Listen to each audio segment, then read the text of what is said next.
نستعينه ونستغفره ونعوذ بالله من شرور أنفسنا ومن سيئات أعمالنا من يهده الله فلا مضل له ومن يضلله فلا هادي له ونشهد أن لا إله إلا الله وحده لا شريك له ونشهد أن محمدا عبده ورسوله. قال الله تعالى في القرآن المجيد: بسم الله الرحمن الرحيم: ويطعمون الطعام على حبه مسكينا وأسيرا إنما نطعمكم لوجه الله لا نريد منكم جزاء ولا شكورا إنا نخاف من ربنا يوما عبوسا قمطريرا. سورة الدهر أو سپارہ 9 أو سورة الدهر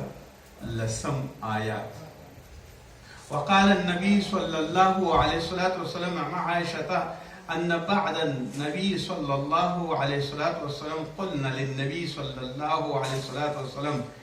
أين أسرع بك لحوقا؟ قال: أطولكن يدا. فأخذوا قصبة يزرعونها وكانت سودة أطولهن يدا. فعلمنا بعد أن ما كان طول يدها الصدقة وكانت تحب الصدقة. رواه البخاري. أما بعد، زما د ایمان او د کلمې ورونو، نن بیا هم د مستحب صدقاتو تقریبا 9 برخه او حصه کیږي او په دې کې بیا خبرې کوو. الله جل جلاله قرآن عظیم شان کې فرمایي: ويطعمون الطعام على حبه مسكينا وأسيرا. الله جل جلاله په سوره دهر کې راهنمایي کوي، وایي هغه خلک چې یطعمون طعام ورکوي، ډوډۍ ورکوي، طعام ورکوي على حبه مسكينا وأسيرا. معنا د دې دا یطعمون کې ټول هغه څه شامل دي کوم یو چې د انسان اړتیا ده، که د لباس ته اړتیا لري او که دوایی ته اړتیا لري او که طعام ته اړتیا لري او که نقد پیسو ته اړتیا لري او که د دنیا نور احتیاجاتو د کور او یا نور کوم یو وسایل د حمل نقل ته ضرورت لري او د چا د وسې کیږي. ويطعمون الطعام، نو هغه څوک چې طعام ورکوي على حبه، هغه څه ورکوي چې هغه په خپله دته ګران وي ډېر. على حبه خوراک او یا د دنیا مال چې چاته یې ورکوي نو هغه على حبه، هغې سره هغه څه مال به ورکوي چې ته ورسره ډېر زیات محبت کوي، او انسان هم د مال سره ډیر زیات محبت کوي. او یا دا خبره دوه مفسرین دا هم وایي، دا د ابن عباس صاحب نظر دی په دې باندې حبه کې، او نور علما دا وایي چې حبه د الله د محبت دپاره یې ورکوي. دواړه صحیح دي، که هغه طعام او یا هغه څیز او یا هغه شی چې چاته ورکوي او هغه تا ته ډیر زیات دوست وي، دا هم ډیر اجر لري. او هغه څه چې د الله د رضا دپاره ورکوي او د الله رضا پکې وي، هغه شی هم ډیر زیات اوچت شی وي. هغه که هر څه وي یا هر څه د نقد وي او یا جنس وي او یا منقول وي او یا غیر منقول وي او چاته یې ورکوي. مسکین هغه چاته وي چې بېوزله وي، هېڅ لاسرسي ته ضرورت لري او هیڅ وسیله په دنیا کې نه لري او د تکلیف او د زحمت سره مخامخ. مسکین، ځینې خلک او ځینې علما دا وایي چې مسکین او فقیر دواړو کې فرق لري سره. یو هغه دی چې د یو وخت ډوډۍ لري او یو وخت طعام لري، او دویم هغه څوک دی چې هغه د هیڅ نه لري او فقر و فاقګۍ دومره نیولې وي چې د یو وخت یوه نړۍ هم ورسره نه وي. مسکین دې ته ویلی کېږي، او فقیر. و اسیره، او اسیر دې ته ویل کېږي څوک چې نیول شوی وي او بندي وي. اصلا اسیران موږ ډېر زیات لرو، مثلا جنګي اسیران موږ لرو، جنایي اسیران موږ لرو، او هغه جرمي اسیران موږ لرو، او یا هغه څوک چې هغه بغاوت یې کړی وي، باغیان اسیران موږ لرو، او یا نور داسې خلک چې ورانکاري وي، هغه اسیران عام طور باندې د ټولو جرمونو سره جنحه او جنایت او تعذیراتو وړ وي، نو هغې ته اسیر ویل کېږي. او یا هغه اسیران چې موږ او تاسو یې په غزوه او په جنګ کې نیسو، فعلي جنګونو کې نیسو، هغې ته هم اسیر ویلی کېږي. او اسیر په دې معنا باندې وي چې هغه د خپل اختیار نه ووځي او ستا په اختیار کې وي. ولو که دا په شقاوت او په تکلیف کې وي او په اسانۍ کې وي خو ستا اختیار کې وي او د خپلې ازادۍ نه ووځي. همدا خبره ده چې علما دا څېړي وایي اسیرانو یا په زندان کې او یا په جیل کې د جمعې لمونځ نه کېږي. ولې نه کېږي؟ ځکه چې الله جل جلاله ازادي شرط کړې ده دې ته فسعوا الی ذکر الله، منډه واخلئ د الله ذکر ته. نو دو سره فسعوا الی ذکر الله نشته، دو نشي وزارو البیع او بیع او شرا پرېږدئ. بندي یا اسیر نشي کولی، محبوس نشي کولی چې شرا او یو څه خرڅ کړي او واخلي او بازار ته لاړ شي او یا منډه او ترړه واخلي. هغه بندي دی او اسیر دی. ظاهره نه دا ده، خو علما په دې فتوا کوي چې د دې لپاره په ورځ د جمعې باندې د ماسپښین جمع نشته، او که کوي نو د ماسپښین د مونځ جمع دي کوي، یعنې د جمعې مونځ نشي کولی دوی په زندانونو کې، اسیر نشي کولی دوی. ولهذا اسیر دا دی. هو اسیران په هر وخت او خپل وختونو کې وو. یو وخت د اسیرانو تاریخ داسې دی چې کوم څوک به اسیر شو په یو ځای کې او د پادشاهانو او د سلاطینو او د امپراتورانو اسیر به هغه به ډېر زیات په تکلیف او زحمت کې کونډې به ورته اچولې، زلونې به ورته اچولې، کندي کې به یې تړو، ځوړنده به یې بل څه به یې پرې کول. بیا به چې کله وږی تږی شو نو سره د دې زنجیرونو به بیا یو وخت یا مازدیګر یا ماسپښین یو وخت ټایم به یې ورته مقرر کړی، دا به یې بهر ته وایسته، بازار ته یا کلي ته، هلته به یې وایسته او بیا به یې هره دروازه دق الباب کوله، هره دروازه به یې وهله چې دې بندي ته څه خوراک راوړئ. په دې ګدایي باندې به هغې بندي خپل ژوند تېرو او خوړه به دا نو د امیرانو او د امپراتورانو، سلاطینو او د جابرانو او ظالمانو د دغه خلکو چې خپل دستوري چلو د دې خوښه وه چې اسیر سره هر رقم بېځایه او غیر انساني او غیر شرافتمندانه رویه وکړي. هو اسیر فرق نه کوي. دلته په قرآن کې ویل شوی اسیر که کافر وي او که مسلمان وي، د دې سره دا لازمه نه ده چې څوک ورسره ظلم وکړي او تشدد ورته ورسره وکړي، بلکې په خپل هغه کم یو اسیر شوی چې دی د هغې حد حدود د شرافت او د انسانیت کرامت وساتي. هو د دې خبرې یو ډېر لوی ثبوت دا دی چې رسول الله صلی الله علیه وسلم دی په اولین غزوه کې یعنې د بدر په غزوت کې اسیران ونیول، 80 کسه یې اسیر کړل. په هغې کې د رسول الله صلی الله علیه وسلم داماد او زوم هم او ترې هم پکې. دی صحابهو ته تقسیم کړ، چون مکمل زندان او محبس نه و نو صحابهو ته ویل چې دا یو کس اسیر به تاسو ځان سره وړئ، یو اسیر د هر چا په برخه شو. خو د رسول الله صلی الله علیه وسلم نصیحت دا و چې څومره سهولت کولی شئ په دې باندې کوئ او چې څه چې خورئ دته یې ورکوئ. د صحابو کرامو کرامت او عزت دا و، په خپله به په کور کې نارو او د اسیر دپاره به هغه غذا تیاروله کومه یوه به چې د دو سره نه وه، ډېره ښایسته غذا به ورته تیاروله او بیا ورته فدیه د فدیې په بدل کې هم خوشي کړل. مطلب د هغوی د ازادۍ او یا د اسلام د راوړلو په بدل کې خوشي کړل. دلته ازادي د اسیرانو دپاره پیدا شوه. په نننۍ زمانه کې هم اسیر ډېر زیات تکلیفیږي او زحمت کیږي، ورته مثلا دوا ورته نه رسېږي. تاسو به په یاد لرئ چې مرسي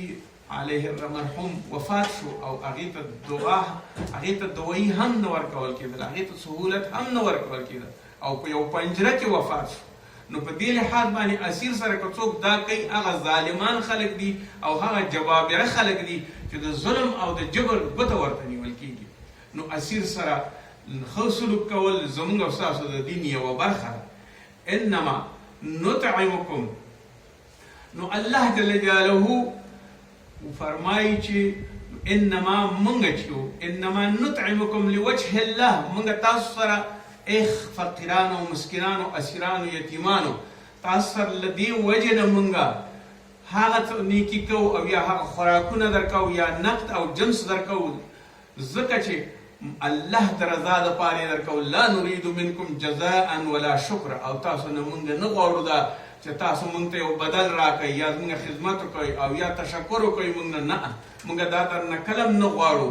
بلکې همدا علت دی چې وایي بهترینه صدقه او بهترین ورکړه هغه ده چې په بدل کې د هغې نه هېڅ شکر قبول نه کړي او په پټه خوله باندې ورکړي. هو که شکر وکړي نو ودي کړي، خو مهمه خبر دا ده چې په پټه باندې دې ورکړي. د یتیم او د یسیر او د مسکین ترمنځ هغه صنفونه لکه فرضاً یتیم شو، یسیر شو، مسافر و ابن السبیل شو، یا هغه احتیاج والا سړی او یا تکلیف والا سړی شو، مریض شو، او یا نور هغه څوک چې هغه یو شي ته ضرورت لري، هغه ټول خلک په دې مسکین او اسیر ترمنځ په دې ګراف او په دې چوکاټ او په دې کلاس کې شامل دي. همدغه صنف کې هغه ټول خلک راغلي کوم یو چې د احتیاج او محتاج خلک په هر نوع چې وي او سړی احتیاج وي. هو د حرامو دپاره که احتیاج وي هغې سره کومک کول نه دي پکار، هو د خدای دپاره او د فی سبیل الله لپاره هر څنګه احتیاج چې وي نو انسان ته دا پکار ده چې لاسنیوی باید وکړي. نو دوی ورته وایي، مالکان ورته وایي په د ډېر ښه سړیتوب او د ډېرې سخانه او د ښه سړیتوب نه ورته وایي چې مونږ ستاسو جزا ته هم اړه نه لرو چې مونږ سره بدله راکوئ، او نه ستاسو شکري ته اړه لرو چې تاسو مونږ نه شکر وکړئ. انا مونږ چې یو نخافو من ربنا، د خپل رب نه یریږو. ای ګاونډي، ای زما همسایه، ای زما مظلوم روره، ای زما یتیم روره، ای زما بچیه، ته نن محتاج او تکلیف یې، نو مونږ د الله نه یریږو چې سبا به ستا په عوض مونږ نیسي او څه چې مونږ ته راکړي هغه به مونږ نه واخلي او په آخرت کې به مونږ ته جزا راکړي چې یتیم دې ولې ونه کړ. ویطعمون الطعام، ولې دې ورته طعام ورنه کړ؟ یتیم ته دې ولې غلط کار وکړ؟ ربنا یوما، مونږ د رب نه یریږو، او یوما عبوسا قمطریرا، او د هغې ورځې نه یریږو. کومې ورځې نه یریږو؟ عبوسا چې ډېره تروه او ترخه او بده ورځ وي، قمطریرا او ډېره سخته ورځ وي، په ورځ د قیامت باندې ستاسو صدقات، ستاسو عبادات، ستاسو نیکۍ، ستاسو قیام اللیل، ستاسو قرآن عظیم الشان، ستاسو روژه او عبادات تاسو ته ټول ودرېږي. فلهذا د صدقې لپاره هم خپله دروازه په د جنت لپاره. اوس د دې لپاره چې دا وایي چې هغه سخته ورځ چې راځي د قیامت ورځ او موږ بیا په تکلیف کېږو، نو د الله جل جلاله د محبت دپاره تاسو سره دا شی نه کوو او دا درکوو. أرأيت الذي سورت کې أرأيت الذي يكذب بدين أرأيت الذي يكذب بدين فذلك الذي يدع اليتيم ولا يحض على طعام المسكين. ولې نه ورکوئ او ولې تیزي نه کوئ یتیمانو ته؟ یو یتیم راغی رسول صلی الله علیه وسلم ته وایي ابو جهل ما ته خپل حق نه راکوي. رسول الله صلی الله علیه وسلم بې له دې نه چې وایي چې ابو جهل زما دشمن دی، زه ورسره خبرې نه کوم، وایي د یتیم دپاره دی پاڅېده او ورته راځه چې ځو. کله چې ابو جهل مخې ته ورسېده او ورته ورغې، نو ورته د دې یتیم حق ولې نه ورکې؟ هغه ورته جګ شو چې ورکو. سلمنا ونعم، ورکوم یې ورته، سلمنا وسلمنا، ما تسلیم که دا شی د دې دپاره یې ورکوم. چون رسول الله صلی الله علیه وسلم د یو دشمن دپاره، د یو دشمن سره مخامخ کېده د یو یتیم دپاره کړي دي، او الله تعالی د ابو جهل په زړه کې داسې رعب واچو چې د هغې روب نه هغې ټول مال خپل ورته تقسیم کړ. یتیمانو سره ډېر ناروا په ټول عمر کې کېده، مسکینانو سره ډېر ناروا کېږي. د خپل کار اخیستلو ابزار او د ژوند ټول ضرورتونه پرې رفع کوي او د خپلو احتیاجاتو دپاره یې پکاروي. د الله دپاره، د حب د الله دپاره او یا د الله د ترس دپاره هېڅوک هم نیکي نه کوي. دا د قرآن عظیم الشان هغه آیات دی چې الله جل جلاله د دې لپاره د جنتیانو مخونه رڼوي او ښه کوي او ښایسته کوي او ورته خوشحالي هم ورکوي، او په همدغې باندې الله جل جلاله دوزخ ته انسان لیږي. آیا حدیث شریف میں چې ولوست عایشه رضی الله تعالی عنها روایت کوي، وی رسول صلی الله علیه وسلم چې کله وفات کېده نو موږ ورته وویل چې تا پسې به قلنا للنبي صلی الله علیه وسلم أین اسرع بک لحوقا، کوم یو به موږ ستانه د ورثهونه تا پسې به زر راشي یا تا پسې به زر مړ شي او تا سره به زر ملاقي شي په آخرت کې؟ هغه راته وفرمایل قال هغه څوک به ما پسې زر راځي اطولکن یدن، وایي د چا چې لاس اوږد وي. وایي موږ فکر وکړو چې لاس اوږدېده خو داسې کېږي د سټیم یو متر یا یو شی راواغست، یو لرګی هم راواغست او یا یو لوښه هم راواغستله. موږ خپلو بیبیانو منځونو کې لاسونه سره اندازه کول چې د چا لاس اوږد دی. وایي ټولو چې کله فعلمنا بعد انما کان طول یدها الصدقه، وایي موږ پوه شو چې د سعودي بیبي لاس اوږد خو بیا وروسته موږ وایي په دې باندې پوه شو چې لاس د هغه چا اوږد دی چې صدقه ډېره ورکوي، او هغه څوک وه؟ او هغه زینب وه. مسلم روایت کوي چې هغه زینب بیبي وه چې لاس یې ډېر اوږد خپل لاس باندې به یې ګټل او لانها كانت تعمل بيدها وتتصدق هغې به په خپل لاس باندې به عمل کو او تتصدق او په خپله به یې صدقه کوله یعنې د هغې لاس اوږد و موږ بیا وروسته پوه شو چې زینب بیبي د رسول الله صلی الله علیه وسلم پسې ډېر زر لاړه او وفات شوه علت یې هم دا و چې الله جل جلاله د هغه چا لاس اوږد که د سخانه کم یو چې رسول الله صلی الله علیه وسلم پسې زر لاړه د الله په لار کې خرڅ کول دا د انسان دپاره داسې نه دی چې یو سړی چې شی نه لري او ورسره نه دي وي ورسره هېڅ شی دی نه وي بلکې هر څه چې لري هغې ته د فکر او نظر وکړي چې څومره د الله حق پکې کېږي حدیث شریف کې وایي چې ابي هريره رضی الله عنه روایت کوي چې قال بين رجل بفلاة من الأرض فسمع صوتا في سحابة أسقي حديق فلان وی په یو ډېر لوی دشته کې زه ولاړم او ما واورېده په یوه وریځې ټوټې کې مې واورېده چې ویې ویل چې د فلاني باغ او حدیقه باغچه اوبه کا فتنحى ذلك السحاب وی دا وی کله چې راغله دا خپله وریځ راغله